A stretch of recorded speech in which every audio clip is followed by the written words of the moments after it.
नमस्कार, आप देख रहे हैं दर्श न्यूज। मैं हूं आपके साथ रितेश शर्मा।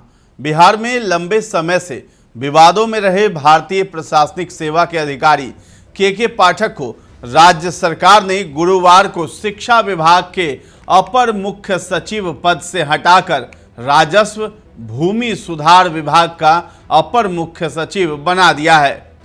लेकिन पाठक के तबादले के साथ ही सत्ता पक्ष और विपक्ष दोनों की ओर से शिक्षा विभाग में उनके कार्यकाल की जांच की मांग शुरू हो गई है। सत्ता पक्ष और विपक्ष के नेताओं का आरोप है कि के पाठक के कार्यकाल में विभाग में करोड़ों रुपए का घोटाला हुआ है। नीतीश सरकार में शामिल बीजेपी के विधान पार्षद नवल किशोर यादव ने कहा है कि सिर्फ ट्रांसफर से काम नहीं चलेगा, उनके कार्यकाल में किए गए कार्यों की जांच होनी चाहिए और उन्हें सजा देनी चाहिए। करोड़ों रुपयों का गलत इस्तेमाल किया गया है। बेंच डेस्क की खरीद, स्कूल में बोरिंग कराने के नाम पर रुपए की हेराफेरी की गई है। वे पूरे मामले में जांच की मांग करते हैं। इसके साथ ही भाकपा माले के विधायक रामबली सिंह ने भी आरोप लगाया है कि के पाठक के कार्यकाल में शिक्षा विभाग में करोड़ों रुपयों का घोटाला हुआ है। शिक्षा विभाग में भारी लूट हुई है, इसकी जांच होनी चाहिए। उनके स्थानांतरण से शिक्षक, छात्र और अभिभावक सुकून महसूस कर रहे हैं। के पाठक के कार्यकाल में कई अमानवीय निर्णय लिए गए। स्कूलों में बेंच डेस्क की खरीद में भारी लूट हुई है। कई स्थानों पर शेड का भी निर्माण कराया गया है। मुख्यमंत्री अब क्यों ऐसे अधिकारी पर फिदा हैं, वे जाने। आपको बता दें कि के पाठक शिक्षा विभाग में अपने फैसलों को लेकर अक्सर चर्चाओं में रहते थे। के पाठक ने जून 2023 में शिक्षा विभाग के अपर मुख्य सचिव एसीएस के रूप में पदभार संभाला था।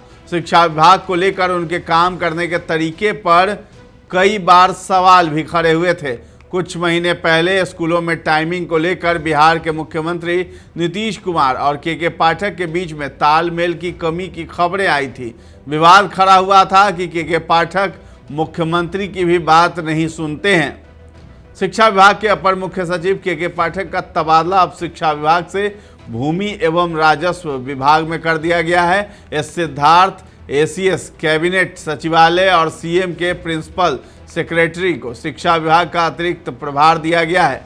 शिक्षा विभाग के अपर मुख्य सचिव के पद पर तैनात पाठक ने अपने विभाग में बड़े बदलाव किए थे। सरकारी स्कूलों में अनुशासन को सख्ती के साथ लागू किया था। नए शिक्षकों की नियुक्ति के बाद उनसे समय से ड्यूटी कराई जाने लगी थी। बिहार के सरकारी स्कूलों में शिक्षा की स्थिति सुधारने के लिए के पाठक लगातार निरीक्षण भी करते थे। अब पाठक को पूरी तरह से शिक्षा विभाग से हटा दिया गया है। बिहार सरकार की ओर से जारी नोटिफिकेशन के मुताबिक पाठक को अगले आदेश तक अपर मुख्य सचिव राजस्व एवं भूमि सुधार विभाग के पद पर तैनात किया गया है। पाठक 28 दिनों की छुट्टी पर अभी हैं। वो 30 जून तक लीव पर रहेंगे। हाल ही में बिहार में भीषण गर्मी में स्कूलों की छुट्टियों को लेकर उनके अड़ियल रवैये ने सबका ध्यान खींचा था। पाठक की मनमानी के चलते शिक्षा विभाग ने स्कूलों की टाइमिंग जरूर बदल दी थी, लेकिन प्रचंड गर्मी और लू के बावजूद छुट्टियां घोषित नहीं की थी। भीषण गर्मी के चलते स्कूलों में बच्चों के बेहोश होने की खबरें आने लगी।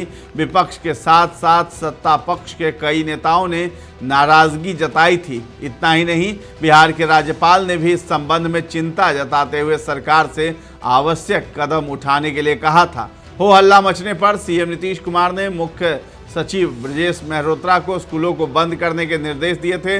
बिहार के सभी प्राइवेट और सरकारी स्कूलों को 30 मई से 8 जून तक बंद रखने के निर्देश दिए गए थे। इसी बीच के पाठक ने छुट्टी के लिए आवेदन दिया था, जिसे सरकार ने स्वीकार कर लिया था। सीएम के प्रधान सचिव एस सिद्धार्थ को शिक्षा विभाग के एसीएस का अतिरिक्त प्रभार उसी वक्त दिया गया था। अब जो है वही अपर मुख्य सचिव रहने वाले हैं, यानी एस सिद्धार्थ, जो नीतीश कुमार के बेहद खास अधिकारी हैं और जमीन से जुड़े हुए अधिकारी भी हैं। तो फिलहाल इस खबर में इतना ही है। दर्श न्यूज़ के साथ बने रहें और अब तक सब्सक्राइब नहीं किया है हमारे चैनल को तो ज़रूर कर लें। धन्यवाद।